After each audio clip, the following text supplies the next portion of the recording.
Man, what's up, everybody? And of course, this is your man G.I. Moe, aka non-GMO, and I'm joined by The Blue Phoenix.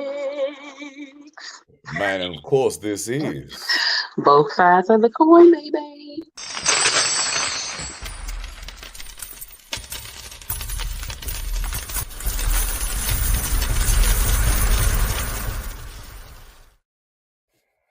man. So of course, it's been a whopping 2 fucking weeks. All right, sights to be back as usual. Shit, Phoenix. Let's go ahead and start it off, man. Let's kick it off. How has your week been thus far? My week has been pretty good. It's been pretty good. The kids were out of school today. Why? Because the teachers just wanted a break in the middle of the week.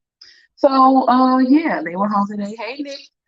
And it's been pretty cool, pretty chill. Preparing for this event coming Saturday. So that's really cool. But also, last Saturday, one of my mom's friends' birthday. We went there and had a good time, showed off, had a lot of older women Hmm. reminding us that they ain't that damn old. And it was really cool. It was really cool. How was your week? I was around. You hear me? It's all good. I mean, other than I just been like in this weird ass funk, young. Like I had a I had a major anxiety attack like Monday, like crippling.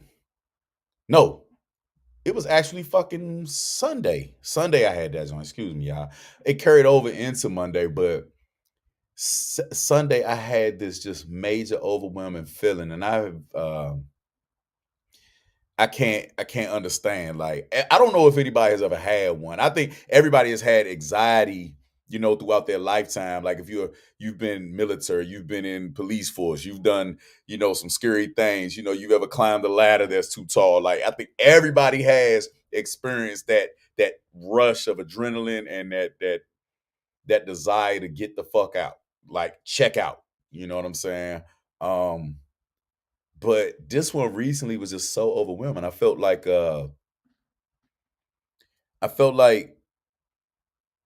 it felt different. You know what I'm saying? Like I had never felt that type of feeling before. I don't know. I can't even describe it because it was so overwhelming. But have you? I mean, when you go through anxiety, right? Like you in the heat, a fight or flight moment, because that's mainly what anxiety is made for. It's really a caveman mentality. It's really fight or flight. My problem is that unlike other people, preferably, a person that's afraid of heights or falling or anything like that, I don't know what the fuck will trigger it, you know? And it's a very overwhelming sensation. It's the worst feeling I've ever felt in my life. I've been I've been in in boxing boxing. rings and I've never felt shit like that before. You know what I'm saying? But go ahead. I'm listening. I'm sorry. I asked you. I apologize. Oh no, you can keep talking. That's fine because a lot of people don't understand. A lot of people have anxiety attacks and don't know what it is, and it can feel like I've heard you say like you're having a heart attack, and it can be scary. I had a friend in high school who used to have anxiety attacks really bad, and I think I have a smaller version of them. I don't know why lately. Maybe past couple of months it's been like that, and I actually get sick on the stomach. So it's like it feels like I got to take off running for some reason, and it comes out of nowhere. Or say if I know something like I got to do something, or I don't know. It's just it's like a sense of panic a little bit. But I'll get sick on the stomach, and I didn't know that might be what it was. So what I'll do, I'll get up and I'll start breathing. I I'll like make myself pause and be like, okay, so I don't know what's going on, so you need to like calm down. And or I'll walk through the house and maybe just breathe while I'm walking through the house, or I'll start meditating because I know that I need to slow my heart rate down. And so that's what I started doing. But until you just started talking, it really didn't hit me that that was what it was for real. Because it's not for me. Anxiety attacks. When I hear that, I'm thinking like really bad, like how you described it. And I Hmm. never felt like I was having a heart attack. I never felt like anything, but I do feel like this, and I do get sick on. I get sick on the stomach. But I think with the fight and flight, I think it is best to try to, if you can, to pause or try to breathe or try to calm yourself down. And you said you never know what triggers them. Um, I'm gonna be careful because we're getting feedback. Okay, so yeah, we got a joust right here, right? So as soon as I get to talking, I need you got to mute. So I don't necessarily know what to trigger them. They've taken me to different places, thoughts. I've had them while I was driving. Certain pressures. Um, yeah, Camille. It feels like I'm suffocating or I'm being choked out. What's going on, quick? The anxiety attacks is something that I never experienced until I turned 40. Um, and it's so random. It's so random. And it leads to isolation. A lot of my I mean, prior to I've had seasonal depression anyway, right? A lot of people suffer from that.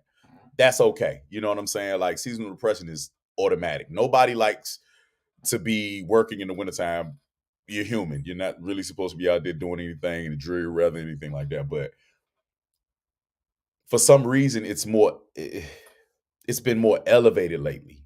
I guess from traumatic experiences. I'm not sure if it's just pure PTSD from the loss of loved ones, anything like that. I tend to feel like I'm drifting off, and I'm thinking about the losses. You know what I mean? And I fall, and I don't want to be. I want to be isolated, and I don't want to bother anybody with it, and I don't want to vent about it.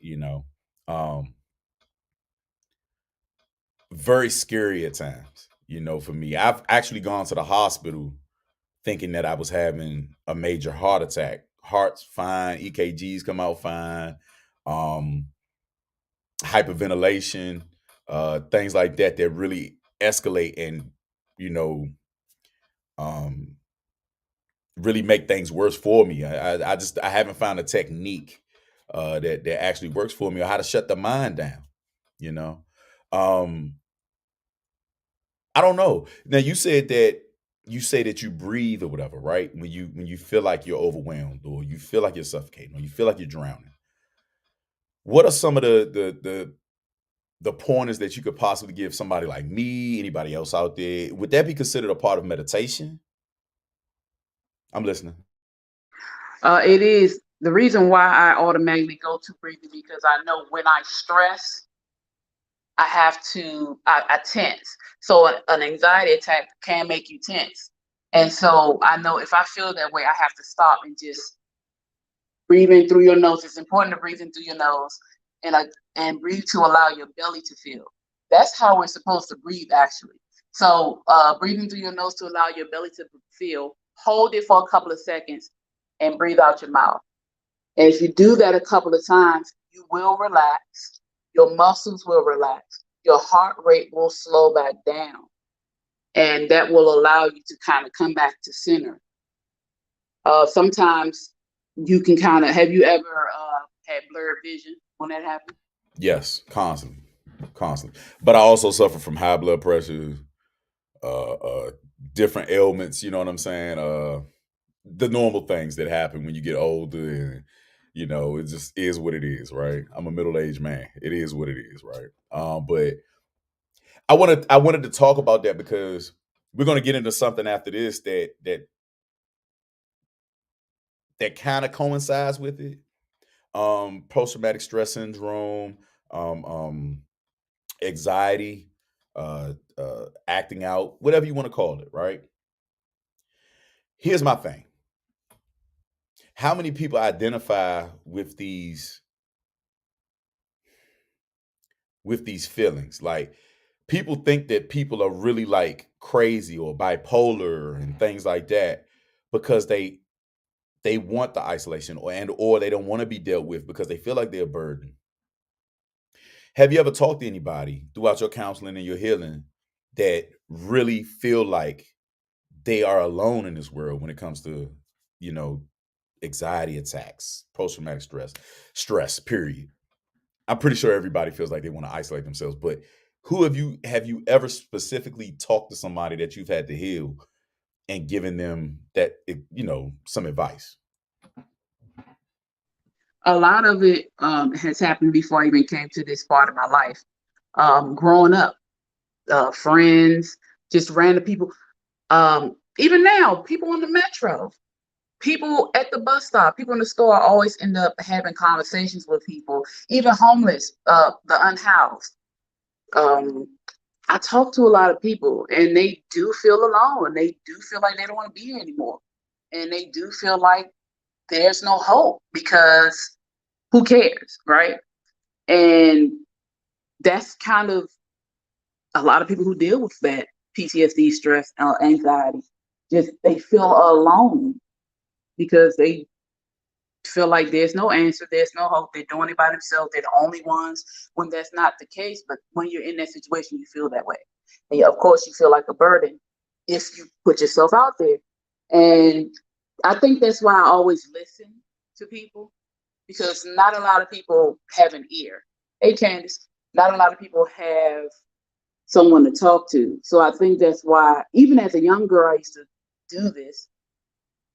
Thankfully, I am able to offer that shoulder or that ear to people because a lot of people don't have it. But yeah, even just now, more so when I wasn't going down my own healing journey, when I was able to see, people have always come and talked to me about stuff like that. So, with that being said, I mean, at least amongst the African American community, the Black community, whatever you want to call us, right? What's up, Candace? What's up, Camille, K Quick, Nick, everybody? If I haven't shouted y'all out yet, Camille said one thing. She said that when I'm in full blown anxiety attack, we were in the military together too. This is my battle buddy right here. Hey, Will. She said, I literally feel like I can't breathe, and she uses an inhaler to help her breathe. Yeah, just like Um, hyperventilating. yeah, and that's something that I do. You know what I mean? Um,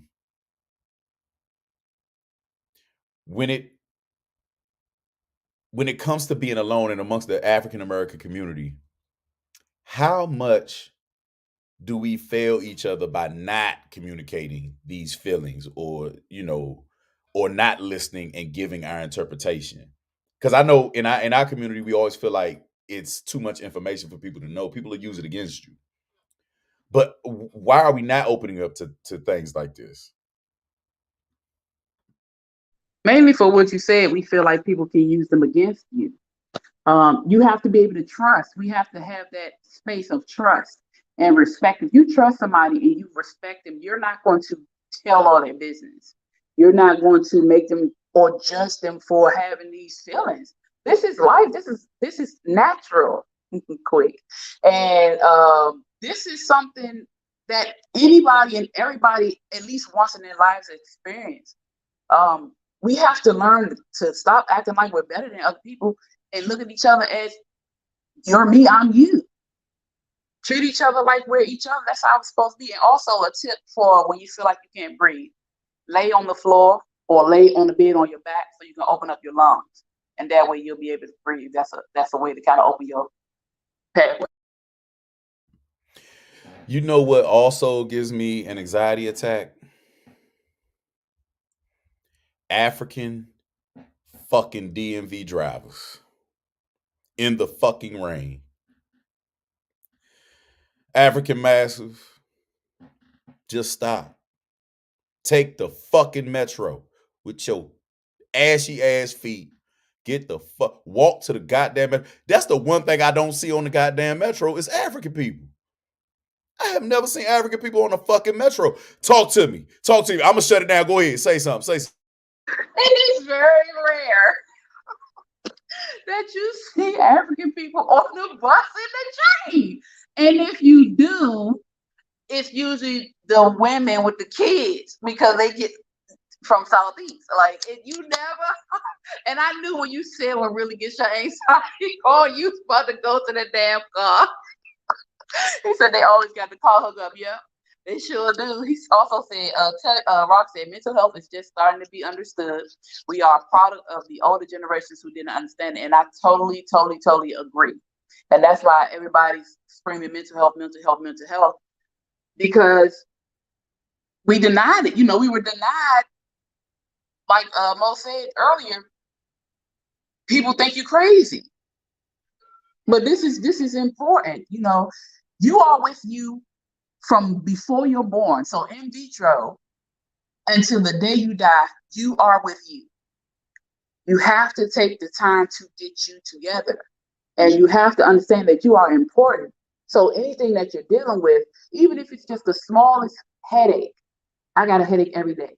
Go figure out what's going on. There's nothing wrong with going to talk to somebody. There's nothing wrong with going to therapy. Even if you can't afford therapy, have a friend, get a journal, do something until you can go. Talk to your doctor.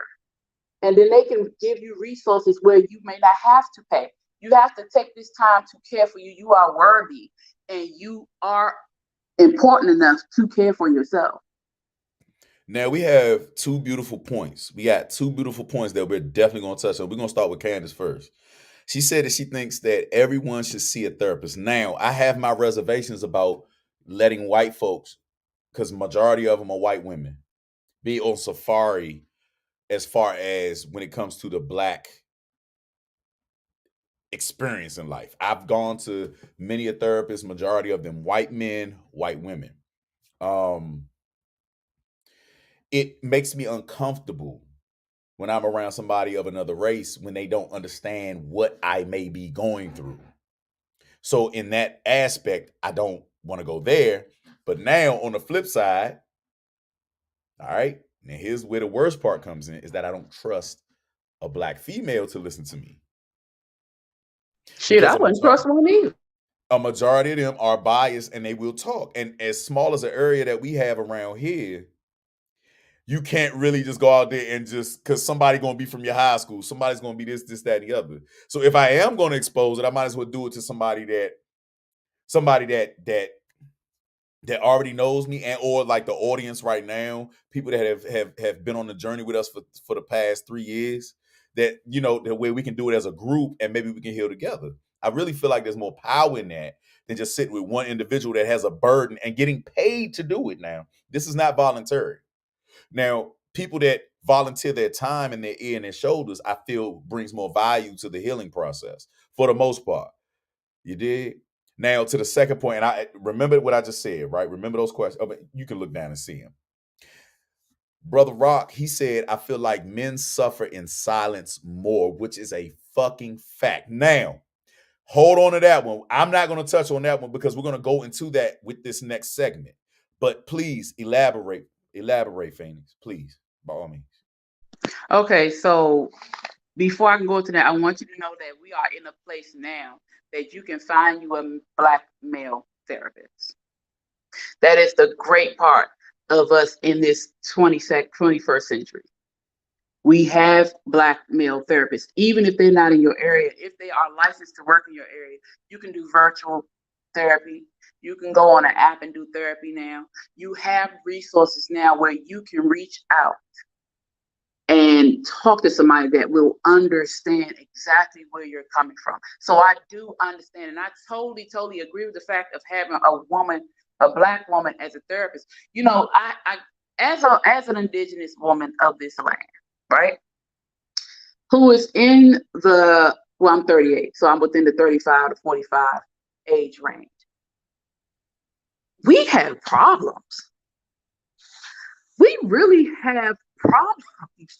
And it's because we allow what we went through or the things we've seen and how we grew up and all that to determine how we think and treat other people. And we mistreat our men so bad. Now, I'm not going to say that men don't mistreat women, but I'm talking about us because I'm me. We mistreat our men so bad and think it's okay. And we never get on each other for that shit. It's wrong. So I totally understand why you wouldn't want to go to a black woman that's sitting in front of you to listen to you, who can judge you for feeling like you're having this issue and they're not fully going to listen.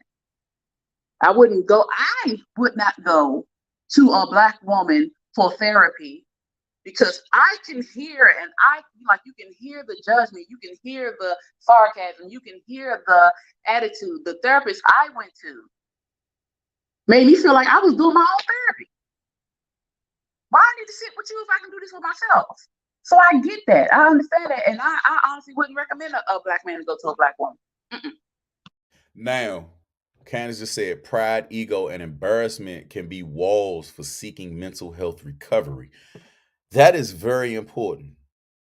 Amongst us in this community that we call the black community, indigenous community, that's still on the forefront. We still haven't accepted that fact that we are hundreds of years here, right? So I'm not associated with anybody else. You know what I'm saying? I take the metro. I don't just drive erratically in the rain. I don't cut people off and be with the navigation system in my goddamn face doing Lyft. I'm not that guy. So I'm not from the African descent, right? So um but other than that, it is hey Zena. Um it is a difficult task, I find, to get over that. Now, I got to go back to Rock's point at 8:15 p.m. He said that mental health is just starting to be understood. We are a product of the older generations who didn't understand. Now, let's touch on this, and Please. that's definitely gonna segue into something else, right? Um, the older generations used to whoop ass for mental illness. A kid acts out, they beat ass. You hear me? Like, they starve you. I grew up, my mother is going on 80 years old. I was adopted. My birth mother is going on 60, right? She's different. She's a little bit different. But the mother that I was adopted by, everything was solved with ass whippings and yelling and fighting and cussing and everything like that. So, she never cussed at me, but she cussed at me through the belt. So, you know what I'm saying? Like, when I was acting out, and this is the perfect segue for this segment. When I was acting out as a young male, um, walking out of class, cussing out the teachers, being a class clown, it was all because of what the traumatic experiences that I had within the home. And they never took the mirror and looked at themselves first before they actually disciplined. I've been trying to work on that. Well, not try, but I've worked on that. And I never really raised my voice at kids.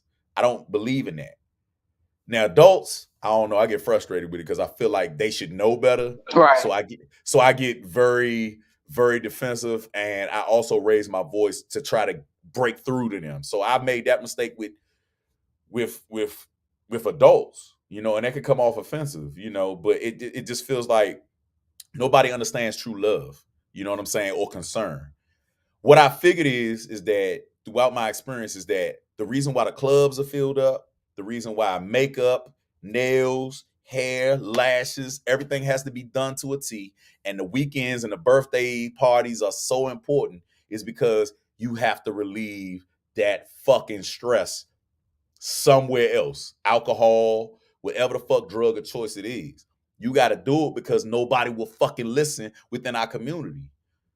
I wonder if everybody fucking took in an outburst of anger and fucking recognized, like, okay, something's wrong. Let me just sit back and shut the fuck up and see what's good.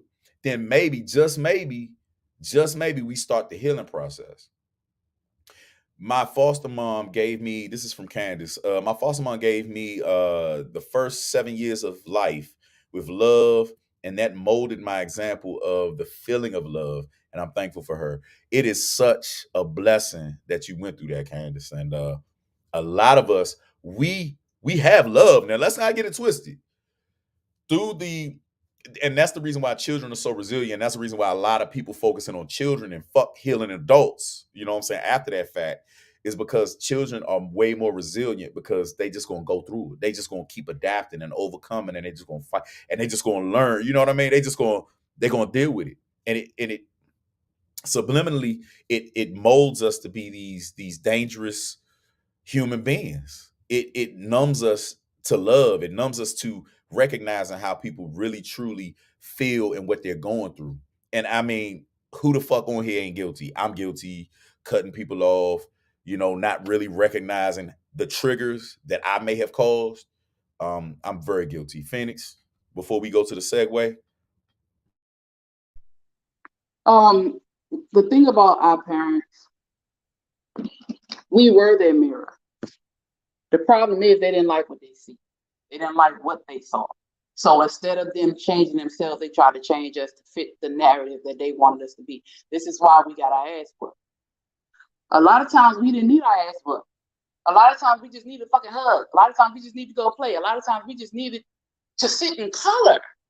But when you come down the line of people who were taught kids are to be seen, not heard, you ain't got shit to say to me, get out my face, I'm tired, or you take your frustrations and anger out on a child because you know that you have that power over them. This is why a lot of people are messed up now. So as our generation, who's like, I'm not doing my kids like that, though sometimes we do because I have spanked my children. And it's usually because I feel like they should be doing, I shouldn't have to tell you 1,000 times to do such. Or I feel like I have taught you this, blah, blah, blah. But whooping don't do nothing but teach you to get used to getting your ass whooped. And so the change in us is because we see that that was wrong, and we see that we're wrong, and we teach and change and do better for ourselves and our kids. Going back to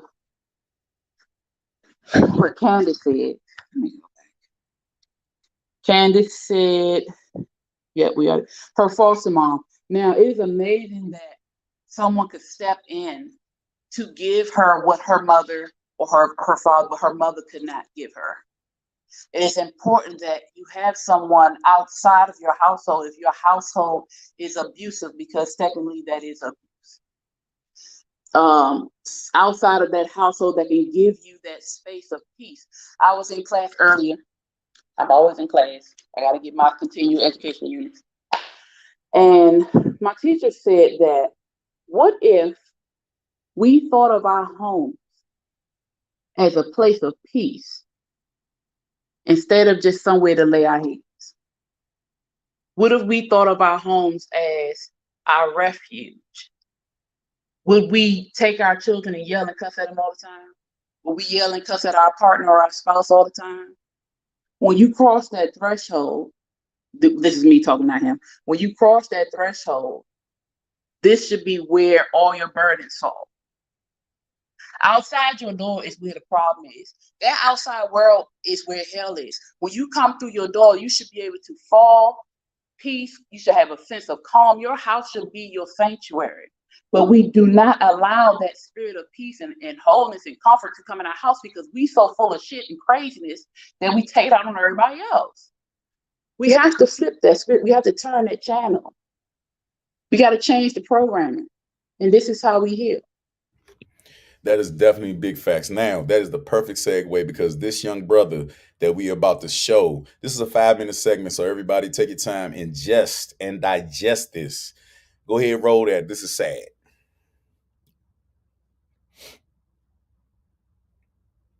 Sad.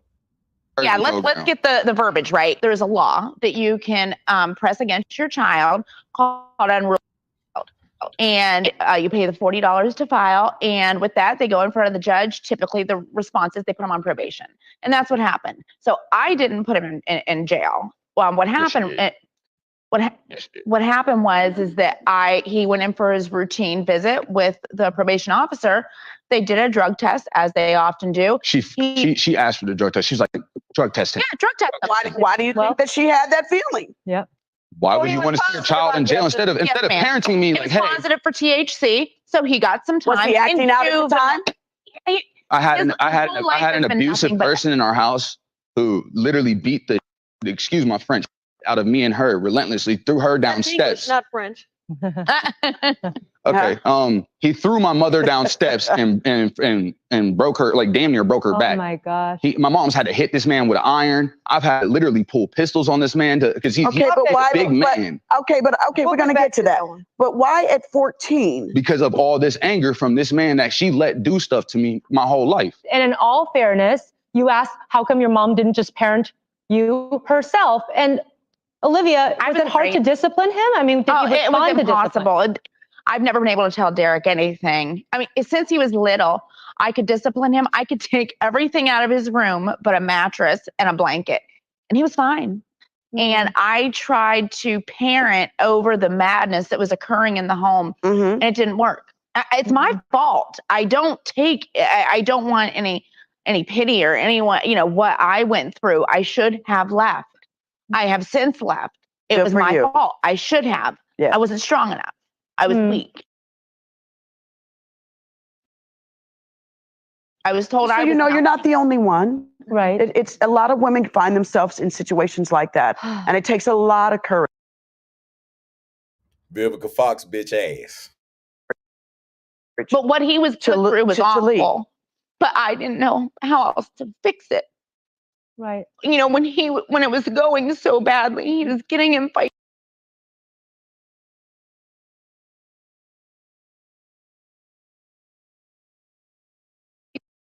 at school, and I can't beat up the person who's abusing me, so why don't I just abuse everybody else around me? That's the logic of a teenager. I have therapy, Derek, but does that make it right? It doesn't make it right at all. Okay, let's know that. The logic of but does that make it right? No, it doesn't. That's what have you ever looked up every bully? Every bully. Of course.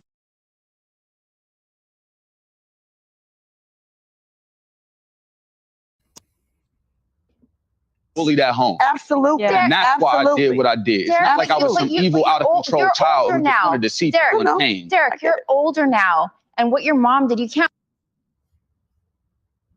Are we able to pause blame that, her for what she did. I'm not blaming my mother at all. Well, let me get this straight. All right, yeah, pause it right there. So what did you get from that, Phoenix? I have, I didn't think it was going to trigger me like it did, but that really triggered me. Again, another mother came on that damn show. I swear I just want to walk and smack every last one of them women. Like, they just blow the shit out of me. But it's her fault. It's her fault. And again, they're trying to put it on him who was a child. It's not your child's responsibility to do right when you won't even do right. I don't understand. You were 14 smoking. What the fuck else is he supposed to do? So if he went out shooting everybody, y'all would have been blaming him too. Again, like he said, a bully is usually the one that is bullied at home. He could not beat that dude's ass, so he went and beat somebody else's ass. And his mother talking about she couldn't discipline him, she couldn't do that. Remove yourself.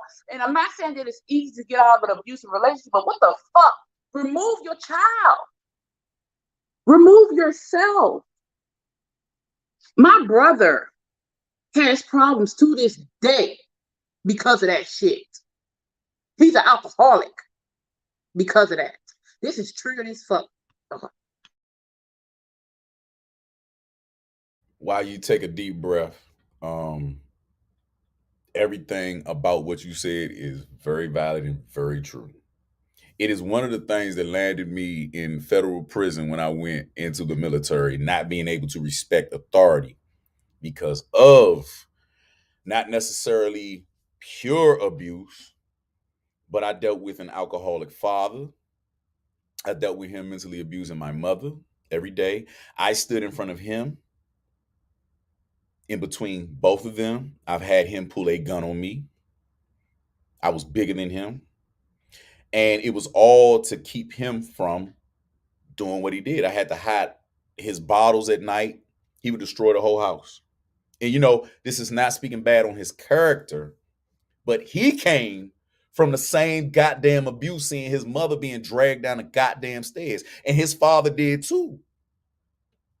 You know what I'm saying? So it just keeps on spiraling, and it's given, it's passed down to each and every generation, just like Candace said, just like anybody else. It's just, this shit is maddening.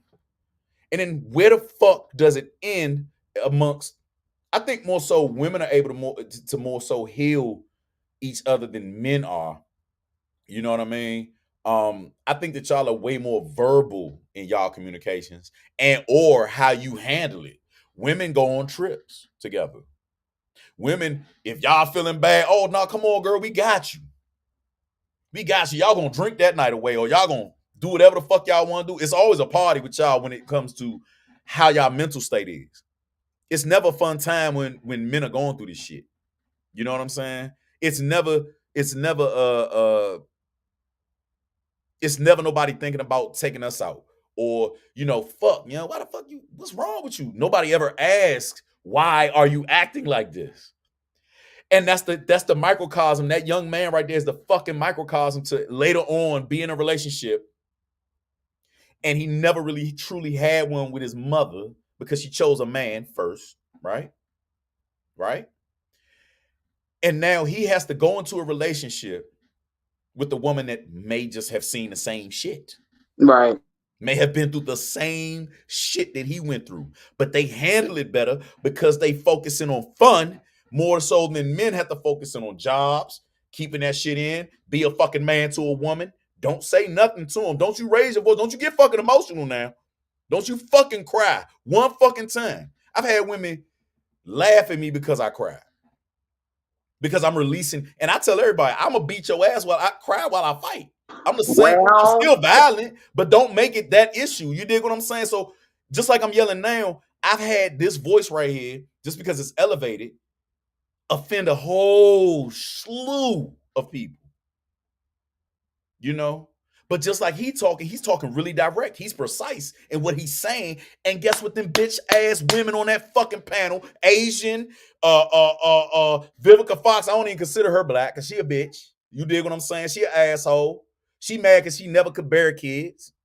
You dig what I'm saying? That's no harp on women that never bared kids before. But there's a certain bitterness to her. Because she's never had that true responsibility, aka, like Candace said, the mirror. And like you said, the fucking mirror that looks back at you and be like, I'm your problem, right? That will talk back to you and give you the same shit that you give to the world.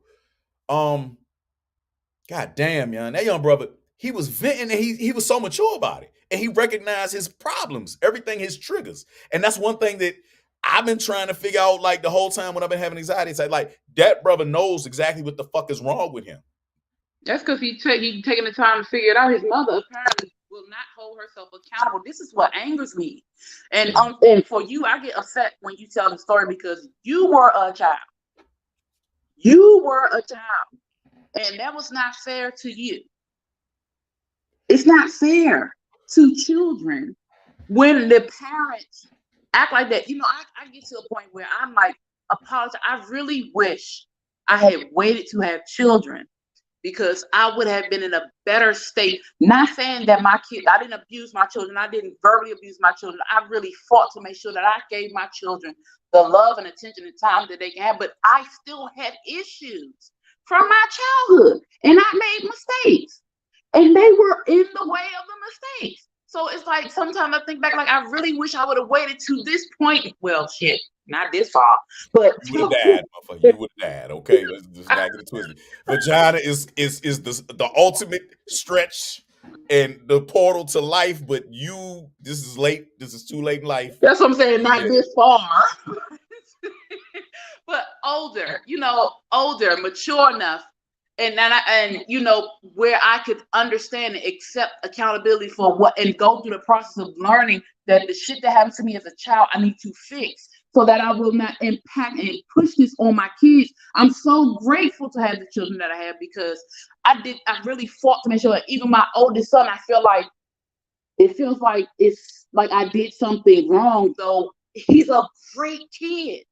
He's a wonderful young man.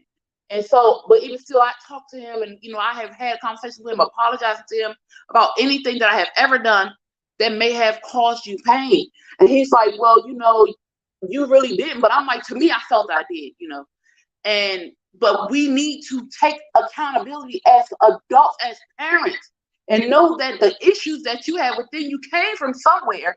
But it is not right for you to put them on your kids or anybody else, your spouse, your partner, your friends, anybody. We feel like because we're hurting, it's okay for us. And don't talk about those straightforward, speak the truth people. Y'all full of shit too. You're just spewing and just doing it because you're hurt and you think everybody's supposed to hear it. No, everybody needs to take accountability. Mothers are the first love of your kids. Fathers too. Father, you ain't got nothing on the father and his daughter. I'm gonna tell you that right now. But even still, we are our children's first love. We are the ones that are supposed to teach them, nurture them, embrace them. We are supposed to be their home base. We cannot be that if we're the fucking thorns. You cannot be the home base for your children or even your partner, your friend, or whatever. If you hurting everybody that touch you, you got to get your shit together. We hurting the whole new generation. Like, what's wrong with these kids out here? We are what's wrong with these kids out here. There's something wrong with the kids. They ain't right. We weren't right. That's why they ain't right. We refuse to take accountability. We got to grow the fuck up and get our shit together so these kids have a chance. It's our fault. God damn. That's the scary part about it is we ain't saying it's our fault. That actually came to fruition. Remember when I interviewed my daughter I interviewed her twice. I interviewed her when we were at Listen Vision Radio, and then I interviewed her on the actual No Filter show, and that was a growth process because the way I was taught was that it was supposed to be just don't listen. Like, it's a kid, you stay in a fucking place. You know what I'm saying? I had to listen to my daughter give me the feedback that I gave her. You know what I'm saying? And most of the time it was thinking that it was going to earn respect from her, and it didn't. It didn't fucking work. You know what I'm saying? And I still get those what is it? Replays, reminders. The replays in my head of shit. You know what I'm saying? Like I'm going at your ass, you know what I'm saying? And how I deliver that medicine has just got to be harsh. And then you'll listen to it later when I'm dead, which most parents, that's when the fuck kids start listening when they're grown ass adults and they get the little things that you said that meant something, but how I delivered the medicine was one of the worst ways possible. You know what I'm saying?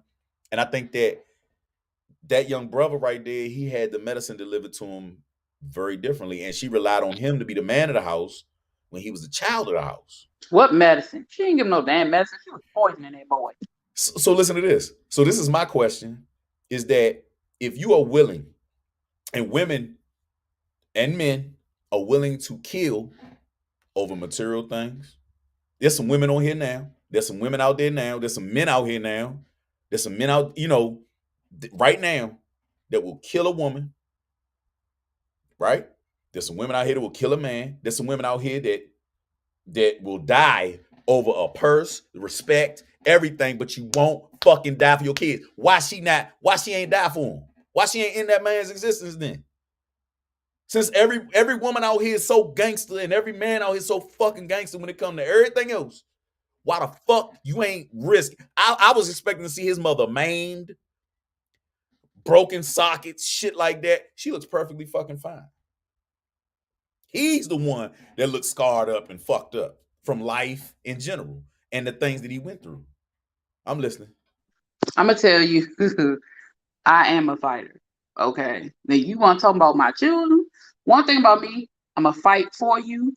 I will fight with you. Not argument fighting. I will fight by you. But I will kill over my kids. And I'll kill over my whoever. But one thing, and the thing is, I had to learn, this is what I'm reflections. We talk about reflections. I had to, I go back and look. Oh, it was about to be some murder in my house in my marriage. I'm gonna tell you that right now. Cause Let me tell you something. That's all I'm gonna say. Plenty of times. This is a big reason. My babies were babies. They were children. And I don't give a fuck what you got in your background. You do not harm them. This was one of our problems. Because I'm going to fuck you up. I might get my ass whooped. Okay? But you're going to be laying right beside me. Because I'm going to fuck you up too. This is one of the things for my kids. If it was me doing the abusing, I would expect somebody to fuck me up. That is not okay. Like you said, you should have seen something on her that said that she tried to protect him. She did not try to protect him because she wanted somebody to take care of him and discipline him. She wanted somebody to control him because she could not control him. And this is why he's fucked up to this day. Now, that's an issue that we have. That's an issue that we have. Now, my mother, you know, I love her to life. You know what I'm saying? Still thriving. But she relied on me as damn near the man in the house, and I was taught that. I knew how to shoot, protect the house, everything. I was responsible. When my father went away, I had a lot of responsibilities. I used to, you know, when she got scared of something, I knew where the rifles were. I was trained on it. I did what the fuck I was supposed to do. You know what I'm saying? To protect her. And then when it came to protecting her to my father, I was out of pocket. So now I'm confused. So now I don't like neither one of you. Right. So now I'm lashing out. I'm in school like fuck everybody. You know what I'm saying? So it's just such a touchy subject. Now, Candace, I'm gonna post that one. She said that my son told me I used to tell him to be quiet a lot. Now, this is something small. This is something so minute that we would definitely overlook with our 9-to-5s and what we go through on a daily basis as responsible human beings, right? So I don't feel like, you know, somebody's to blame necessarily all the time. Sometimes we come from abusive jobs, shit like that, right? But this is the microcosm that we don't pay attention to. She said that my son used to tell me to be, I used to tell him to be quiet a lot. He told me as an adult that he was tired of being quiet. I had to learn to sit and give him my time and hear him out. Oh, that's a big one. God damn. That's a big one.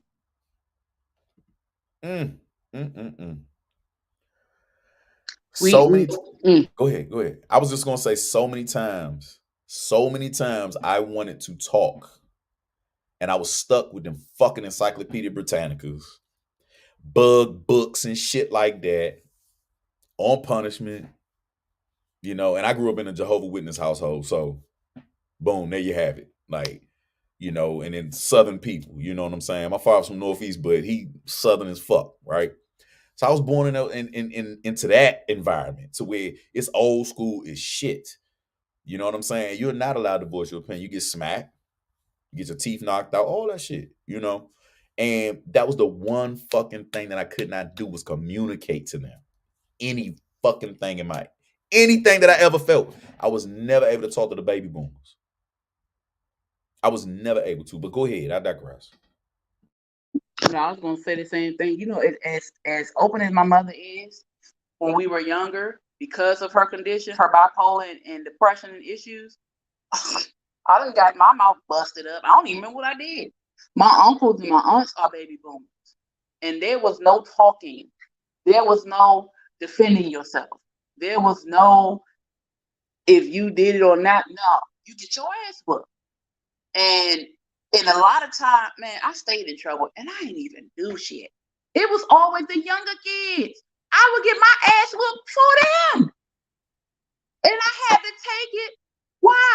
Because you couldn't defend yourself. And that's not fair. And so back to what Candy said about her telling her son to be quiet. It's because we got so much going on up here that we don't want to hear them. But they have so much stuff going up there too, and they need to vent. Like I said, we're supposed to be their safe space. And I know, like, we want, because we're of the adults, we need to be heard. What you say don't matter because you're the child. But in fact, it does. My kids, Lord have mercy. These kids in here. I give them that space to talk, right? I swear I'd be like, you know what, just shut the fuck up. Because I'm about to choke your ass. This is in my mind now. This is in my mind. But I don't do that because I understand they have frustrations too. They're trying to vent too. They need that space. But Lord, I'd be like, I see why she told me shut up so much. But because of that, they know I'm their mother because I'm not their friend. We got that straight. But they have the trust in me to know that anything that they need, any problem that they have, that they can come and say, Mom, I need to talk to you. Mom, let me tell you what's going on. What's going on with this? Can you help me with this? Even Ethan is 9 and he's going through the change because his little behind me a little and I'm like, whoa, bring it down. You can talk to me, but you like this close, and I'm like this close. But anyway, he's going through that puberty thing, and it's so funny because he's sweet one minute, and the next minute he running through here like damn Hulk. But he knows he can come and talk to me if he's angry. He can come and do that, and that's why I do it because we weren't able to do that. Even when my mom said we could, we still had to be careful because she might catch a wind and your mouth busted. Now, just like Candace just said, she said, to this day, I give him his time to talk to me. I stop whatever I'm doing and I listen because he needs it. The hardest thing that I absorbed from my oldest was that she lost her virginity. I knew that the day was going to happen, right? That's just part of like growing up, right? And I asked for it. I wanted that open floor and I could not fucking handle the truth. I just you're her father. Now, but snap this though, snap this. The PTSD that kicked in when she told me was to elevate, get angry, whoop-de-whoop, right? I walked out and I took a breath. I inhaled, exhaled. I cried because I'm a crier. I like to vent that way. That's what the fuck I do, right? I cry. It's so good. It ain't ugly neither. I don't got no ugly cries. It's pretty sexy. I think I should get paid OnlyFans. I should be crying on OnlyFans. They should pay me $5.99 a month to cry sexy like. Okay, my tears be just coming down. They say and they scream like Prince. They say "ow" when they come down. It's that type of sexiness. Yeah. Make motherfuckers wear purple when I cry. But I think that was my breaking point. And that translated to my other two children. You know, I got a 12-year-old son acting up in school, things like that. You know, he's getting, his muscularity's coming in. He plays football, things like that. And he feel like he can do whatever. When I pop up on him, though, I don't raise my voice. I just make a lot of eye contact. And I ask him in a soft voice, "You good? Like, are we good?" And that's it. That's it. I don't know if there's ever going to be a time to where I feel like unless he literally puts his hands on his mother or some shit like that, that I really feel like I'm going to have to discipline him because the world is going to spank his motherfucking ass by itself.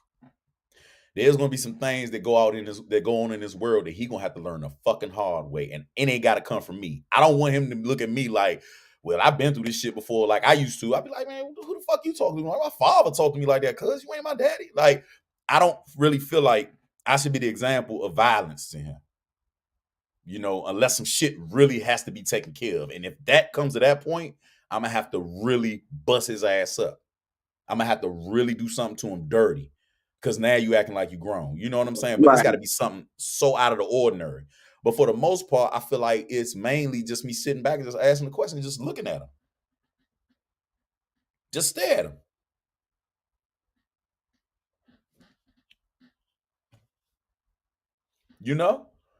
And they always, and every time I look at him like that, he comes clean.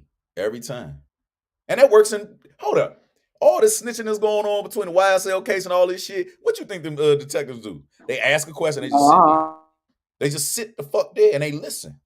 They're listening for some shit. Women usually have that. Y'all have that down pat when it comes to relationships. I find out y'all will sit there and listen and getting all the information. Y'all have that skill when it comes to that, but when it comes to to raising kids and stuff, I think we all fall short of that. That was just such a deep ass subject. I had to, when I saw it broke me down a little bit because I felt that young brother's pain. And I don't know if us as going on middle age, have we ever sat down and talked about that? And you know how it was triggering to you? It triggered a little bit of anxiety in me. See, it all coincided because it was like he's screaming. He's screaming, but he can't because with the tattoos on his face and the dreads and how tall he is and having a white mother. I ain't gonna hold you. Having a white mother is a strike against you anyway, right?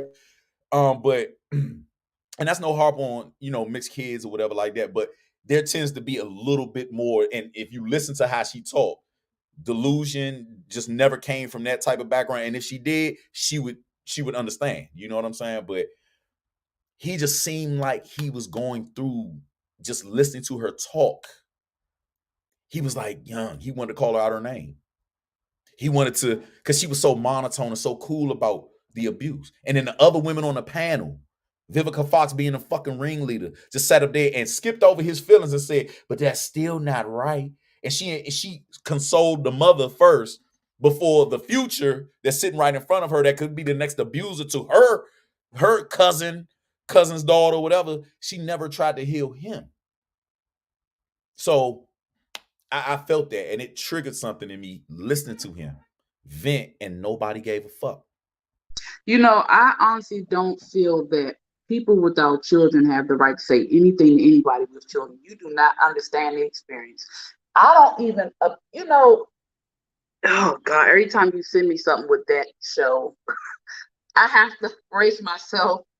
And when you send it to me, and when I watched it the first time, I don't think I was fully watching it, but for some reason this time it really got me because I was just looking at her and I was listening to him.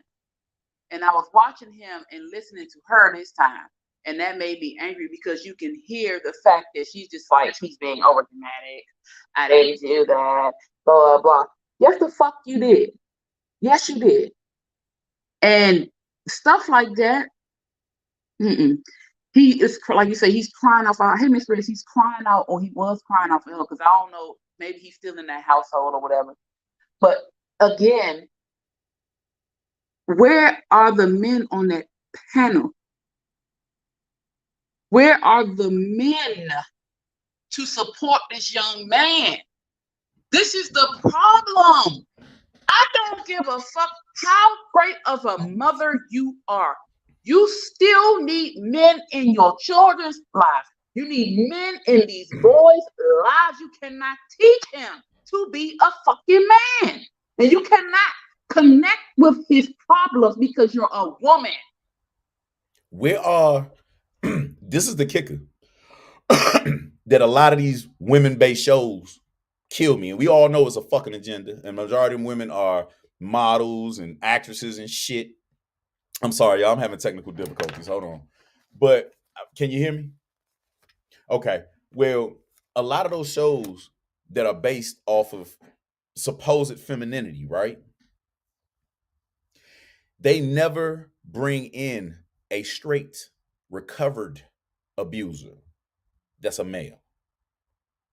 Even in the school systems, when I go into these school systems and I work, in these charter schools and everything, they hire gay men that don't have no fucking rights. They don't have no kids, don't plan on, they hate women. Not all of them, but a majority of them, the way I've seen them speak to children, I'm like, but I will beat your ass for talking to my kid like that. You dig what I'm saying? So y'all pay attention to these fucking charter schools. They teaching them prison to school school to prison pipeline. The way they talk to these kids, they despise children. You dig? But I've never seen, I'm sorry, Phoenix, I've never seen anyone actually take the former abusers that have been rehabilitated, that have successful marriages now, that have vented or vetted their problems, and lend that experience to a young male like that, and how do they recover from that type of shit? You dig what I'm saying? I digress. If they did that, that would take the attention off of them. It's like they don't want to see these children succeed. Now, the last time we watched something, it was a white therapist or whatever, but he was yelling at him too. I'm like, nigga, I come over there and slice your ass. Who you talking to? Like, why are you can't, the success of these children, because even if they're in their 20s, they're still children. We don't know anything about life, especially if you don't teach us. You got to learn on your own. You need somebody around that cares enough about you to put you on the right path. and to say, hey, I was there. Somebody who's going to be truthful with you. I'm very honest with my children. And I don't want them to think that they're going through something that I haven't been through. Or I don't want to seem like I'm that perfect, that everything that my kid does, that you feel guilty and disappoint. No, you're not a disappointment to me because I understand. Mommy did the same shit. You ain't doing nothing new. No, I'm not angry with you. I just want you to do better because you're worthy of better than what you're doing. These children, these young men that keep coming on this show want love. That's what they're looking for. And they're not getting it from the woman who birthed them, the one who's supposed to show them what real love is, the first part of love of your life. Your mother is your first love. And if you don't get it from her, you're going to go out here trying to get it and you're going to hurt people in the process because you're hurt. And a man can show another man how to love. Y'all don't get it because y'all weren't taught that. You weren't taught that you can show your emotions. Emotions make you weak. You can't cry. I love the fact that you cry. I swear I do. I love the fact that you cry because you get it out. But a lot of men can't or won't or don't know how because they shut down their emotions because they were taught to shut down their emotions. We need to start a damn project, Men Cry, and it's okay. Like, y'all need to let that shit out. Yeah, I'm definitely, hey, look, I'm with it. I'm with it. And I want them to collect all their tears. This is going to sound far-fetched. Collect all of them and look at it. Stare at it. Look at all that pain that left your body just now. Instead of the fist leaving leaving and causing destruction. The guns, the everything, the lashing out. Look at your tears. Look at what you done collected. Look at that shit. Look at the tissue. Dab it. How wet is that tissue right there? That's your pain. That is some shit that you got in you that you cannot fucking release to the world any other way because it's going to destroy you. So the best way to do it is to let it go through the tears. I mean, verbally can be a catch-22 because not everybody can verbalize calmly. I think that it's no different from when you go into corporate America, right? And you have to code switch. I think everybody out here has code switch. Everybody out here that's a black or a person of color has to code switch in a different environment, and they have to withhold doing this, talking with our hands, being, even little things like that trigger. Is a threat. Boom. It's triggering to other people, and they look at us as all of that. And look, that is so true. Vulnerability amongst black males, especially us, is at it's little to none. There's little to none. There's little to none. It's our fault, but we can change it. Y'all can change it. Y'all can change it. And on this show and on the No Filter show, you guys show men that y'all can be vulnerable and it's okay. I swear I'm so proud of y'all. I am so proud of y'all because y'all do not hold back. Y'all cry, you might yell, you just express how you feel. And I'm just so proud of y'all because men need to see that. Black men need to see other black men cry. They need to hear you guys express yourself. They need to know that it is okay to not be okay, and it is okay to share that you're not okay. They need this. It's going to take y'all to do it. And I'm so grateful that y'all are doing it because in the midst of y'all doing this, you're healing yourself. Oh my gosh, I'm so proud of y'all. I mean, I ain't going to hold you. I mean, with everyday struggles, with pressures outside of household, with pressures outside of family, with pressures outside of friendships, this world is a cold fucking place for a black fucking man. And just like you said, Phoenix, I got to give you your props on that statement. To come home and not use it for a place of peace, I am fucking guilty. I think every human being on this panel, all the listeners are fucking guilty for bringing the shit home with them. That is a thought that I have never I've never conjured. I've never sat back and just thought, this is my sanctuary. And I wonder if everybody else does. Because I don't think so. I think more so now. I've always made my house to where people can come and be comfortable. Mm. They get too comfortable and never leave. That's the problem. Mm. But I've always made it to where I've always wanted people to be comfortable in my house because I want to be comfortable in my house. Mm. And I think that's why people come in my house and sit down and go to sleep, because I don't want the drama. I don't want the crazy. Even for myself, my bedroom is my safe space. Mm. But my house, I made the safe space for everybody else. Mm. And I did that subconsciously. But I've also not made my house peaceful too because of my own issues. Mm.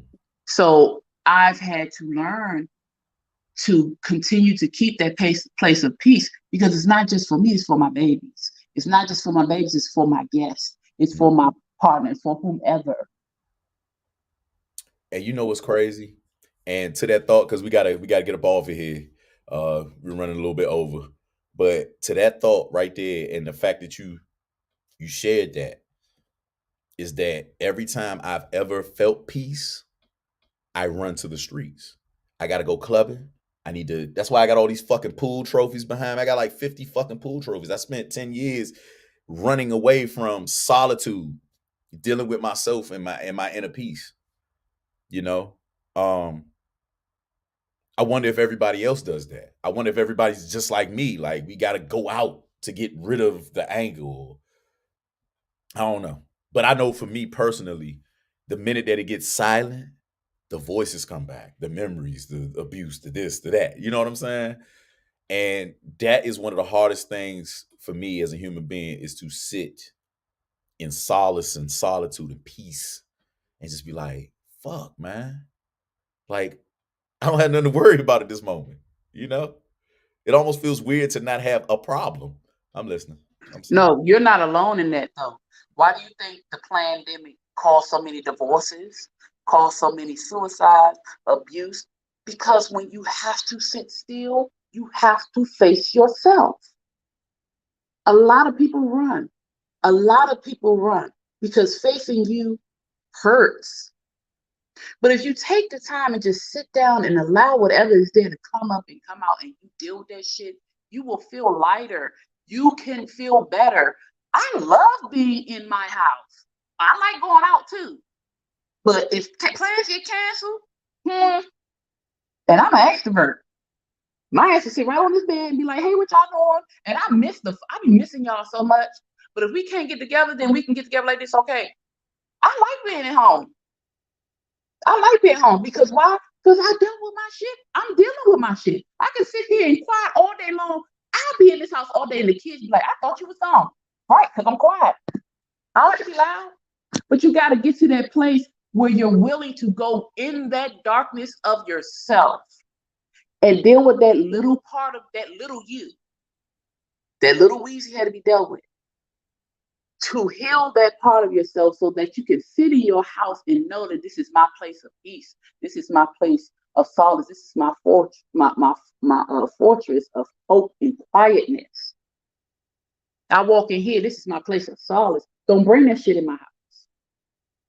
You got to get there, and you will get there. Everybody will get there, but you have to want it.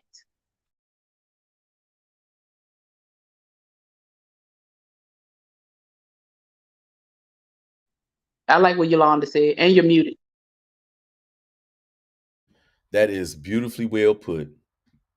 And I'm pretty sure that everybody else out here has appreciated the dialogue and the beautiful sharing of thoughts from Candace and Yolanda and Camille and everybody that contributed to this conversation, because we pay attention to this. Yes. Everybody that support us and everything. I must say, I really appreciate y'all for listening. Thank you for being consistent, and thank you for not being scared to speak your truths. And with that being said, I'm your man GIMO, aka Non-GMO, and tomorrow, of course, it is the No Filter Show, where you will see me change up and go the fuck left. All right, yeah, most definitely. I really appreciate y'all. Deuces. Also, y'all, I forgot to mention that it is our 2-year anniversary. Do you know Hey. what today is? It's our anniversary. Hey, that's all I gotta do.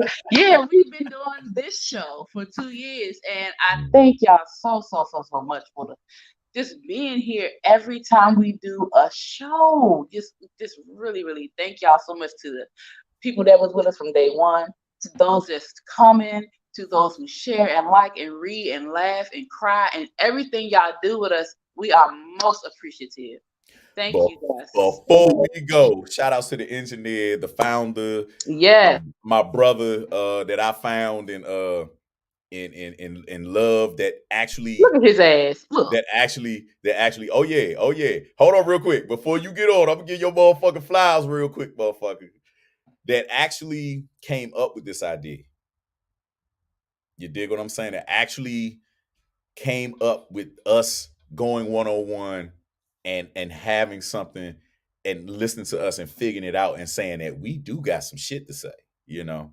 So Rock, by all means, my favorite human being in the whole wide world, other than my dog that died, god damn it. She not even a human being. I'm still sad about that goddamn girl. By all means, bro. There you go. Hey man, look, happy anniversary. I just want to say, look, it's been a beautiful journey just watching y'all come together and really dissect stuff from different points of views. I gotta say, this was like the perfect anniversary show. I was over here wiping my face, my eyes started running a little bit. You know what I'm saying? But I really love what y'all doing. I love y'all as people. You feel me? I love y'all transparency, and I'm excited to see where it goes, man. I'm just proud to be behind the scene. You know what I'm saying? Doing what I do, but it's not about me. It's about y'all. You know what I'm saying? Like y'all really make both sides of the coin. You feel me? So that said, congratulations. I love y'all. I'm going back to my office. Love you too. All right, good. And with that being said, this has been Both sides of the coin.